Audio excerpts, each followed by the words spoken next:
kepada Allah. Ada banyak cara dan ada banyak ucapan ketika kita mengungkapkan syukur kepada Allah. Tapi secara umum sebelum kita lebih lanjut, syukur itu adalah bahasa diambil dari bahasa Arab, bukan bahasa asli bahasa Melayu atau Indonesia. Ya, kalau terima kasih, ya mungkin itu bahasa asli Indonesia Melayu. Tapi karena Indonesia ini banyak berinteraksi dengan negara-negara luar negeri pada masa dahulu, maka tentu bahasa Indonesia banyak mengenal bahasa serapan, bahasa asing termasuk dari bahasa Arab. Ya, syukur jamaah yang kami muliakan, itu berbeda dengan kata alhamdulillah di dalam Al-Quran. Sekedar informasi, kalau kita melacak kata alhamdulillah dengan kata asyukru di dalam Al-Quran, hasilnya sebagai berikut. Kata asyukru di dalam Al-Quran, walaupun itu adalah bahasa Arab, tetapi bukan bahasa Al-Quran. Apa maksudnya? Karena tidak ada ayat di dalam Al-Quran mengatakan asyukru lillah, yaitu ungkapan syukur kepada Allah. Tetapi yang seakar kata dengan itu ada, misalkan bersyukur. Jadi bedakan asyukru dengan misalkan yashkuru, syakara dan seterusnya. Maka kata asyukru dalam Al-Quran tidak ada. Beda dengan ungkapan yang selalu kita baca mengawali Al-Fatihah kita. Ada kata-kata alhamdulillah. Dengan beberapa surah dalam Al-Quran juga diawali alhamdulillahi. Tadi di khutbah Jumat, kalau kita menyimak khutbah Jumat Arab, muqaddimah Arab yang disampaikan khatib, setelah salam mengawali juga alhamdulillah. Dan bahkan menutup itu dengan alhamdulillahi rabbil alamin.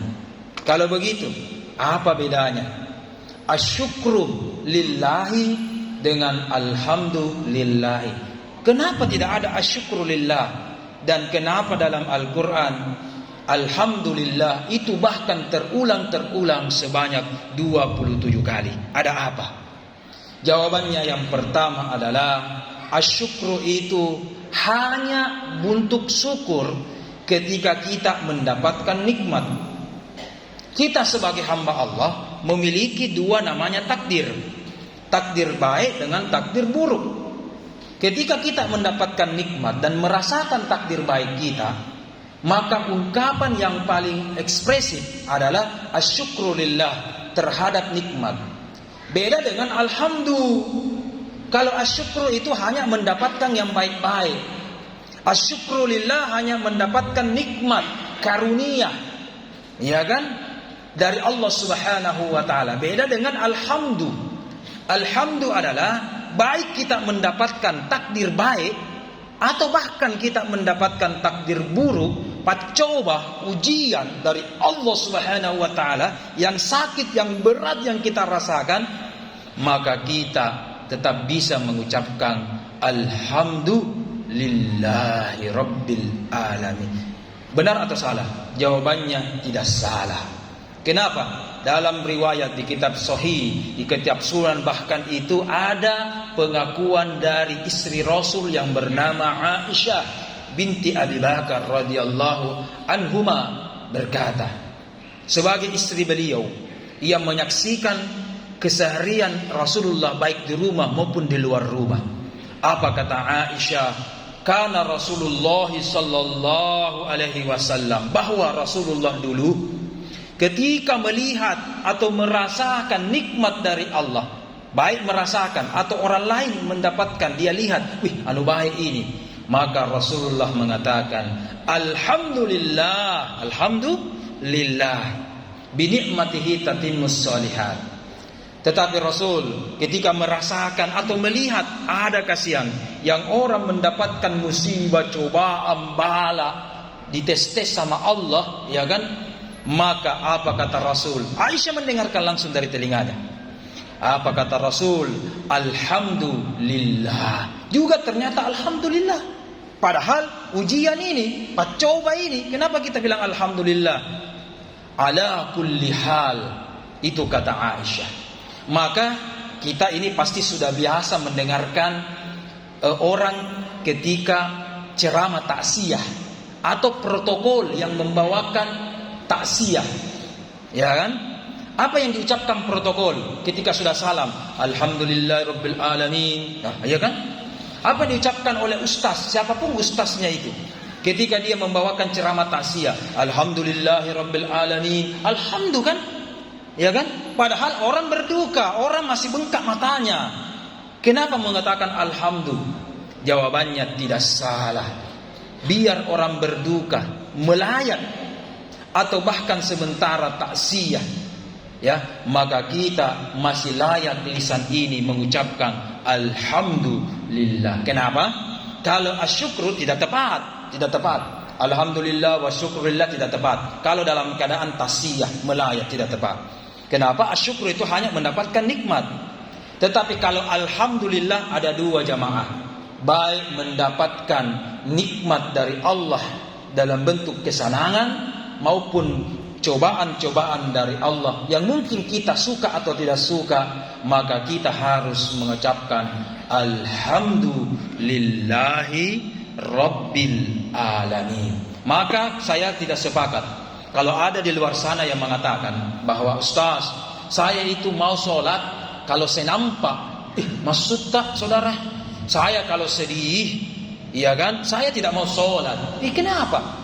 Ketika kita membaca Al-Fatihah diawali dengan alhamdulillah, itu ucapan syukur kepada Allah. Saya tidak bersyukur. Kenapa? Ini dapat cobaan ini, berarti saya nikmati itu. Ini penjelasannya. Bahwa alhamdulillah itu bukan hanya ekspresi syukur, tetapi alhamdulillah itu makomnya jauh lebih tinggi. Ekspresi sabar dan menerima, rela terhadap takdir yang Allah berikan kepada kita. Jadi kesimpulannya apa?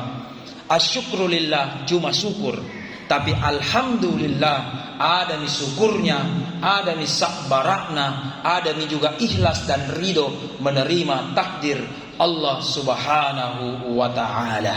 Maka nyah dalam Al-Quran diucapkan alhamdulillah fil ula wal akhirah.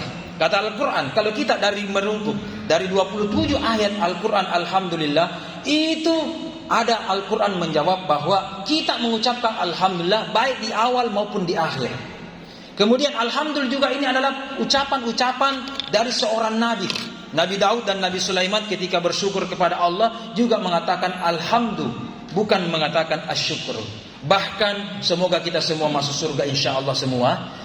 Dalam Al-Quran surah Al-A'raf di situ dijelaskan wa qalu alhamdulillahi rabbil alamin. Maka orang yang masuk surga pertama kali dia ucapkan bukan asyukrulillah, tetapi para penghuni surga di dalam Al-Quran diabadikan mengucapkan semua alhamdulillahi rabbil alamin. Masya Allah. Bahkan orang-orang yang berdoa kepada Allah mengawali dengan puji-pujian dan alhamdulillah kepada Allah dalam Al-Quran diabadikan wa akhiru da'wahum anilhamdulillahi rabbil alamin. Ini biasa ayat selalu kita dengarkan kalau menjelang buka puasa. Kalau kita putar di radio Republik Indonesia, wa qalu alhamdulillah wa akhiru da'wahum anilhamdulillahi rabbil alamin. Orang-orang yang beriman kepada Allah mengawali doanya dengan pujian dan alhamdulillah, rasa syukur dan rasa berterima terhadap apa takdir kepada Allah. Tetapi doa mereka ditutup dengan apa? Alhamdulillah wa qalu wa akhiru da'wahum anilhamdulillahi rabbil alamin. Makanya ulama kita menafsirkan salah satu bentuk kita mengamalkan ayat ini. Kan biasa kalau kita berdoa kita mengawali dengan pujian alhamdulillah rabbil alamin hamdasyakirin, ya kan, mengawali dengan puji-pujian kepada Allah. Nah, di ayat ini kita diajar kalau diawali pujian maka akhiri juga dengan pujian. Makanya biasa kalau kita berdoa menutup dengan pujian apa? Al-Fatihah, ya kan? Al-Fatihah menutup dengan pujian karena Al-Fatihah itu ada ayatnya yang berbunyi Alhamdulillahi Rabbil Alamin. Masya Allah. Sebagai kesimpulan dari khutbah Jumat yang insya Allah penuh berkah ini, yang pertama adalah mari membiasakan lidah ini mengungkapkan dan mengekspresikan kata-kata alhamdulillah. Ketika mengucapkan alhamdulillah mendapatkan nikmat, itu level pertama. Tapi coba kita rasakan, ketika kita mendapatkan musibah atau cobaan-cobaan dari Allah, mari membiasakan mengucapkan alhamdulillah ala kulli hal. Itu adalah ekspresi kita ridho, kita menerima terhadap takdir yang Allah berikan kepada kita. Kemudian kesimpulan yang kedua adalah ketika kita meminta kepada Allah, ada 3 caranya. Sama kalau kita memiliki anak, memiliki saudara, bahkan memiliki bawahan. Ketika ada seseorang yang minta sesuatu kepada kita, mungkin ada 3 caranya. Cara yang pertama, langsung minta. Maka seorang hamba terkadang langsung minta, berdoa kepada Allah, tidak ada embel-embel, silangsungan, satu. Tapi ada juga hamba Allah yang kedua, sebelum meminta dia dulu puji-puji Allah dengan ungkapan-ungkapan alhamdulillah hamdan syakirin, bahkan memuji juga salawat-salawat kepada Rasul, dan baru dia meminta kepada Allah. Ini makomnya level kedua. Tetapi ada level yang ketiga. Setelah dia memuji kepada Allah dengan ucapan, maka dia memuji Allah dengan perbuatan. Salah satu bentuk perbuatan mungkin sedekah, mungkin memperbanyak salawat atau mengaji. Kemudian setelah itu memperbanyak ibadah, maka dia tutup dengan berdoa kepada Allah. Ada 3 cara kita berdoa kepada Allah. Ada langsung berdoa, ada memuji dengan lisan kemudian berdoa, dan ada makom yang lebih tinggi adalah memuji kepada Allah dengan cara lisan, dan yang kedua memuji bersyukur kepada Allah dengan perbuatan. Salah satu caranya adalah beribadah, barulah kita meminta kepada Allah. Itulah dalam surah Al-Fatihah ayat ke-5 dikatakan iyyaka na'budu wa iyyaka nasta'in. Kita ibadah dulu baru meminta. Ada orang mengatakan minta dulu baru ibadah, tapi di ayat ini kita diberikan pelajaran beribadah dulu sebaik-baiknya, puji dulu Allah dengan sebanyak-banyaknya, barulah minta kepada Allah Subhanahu wa taala. Terima kasih.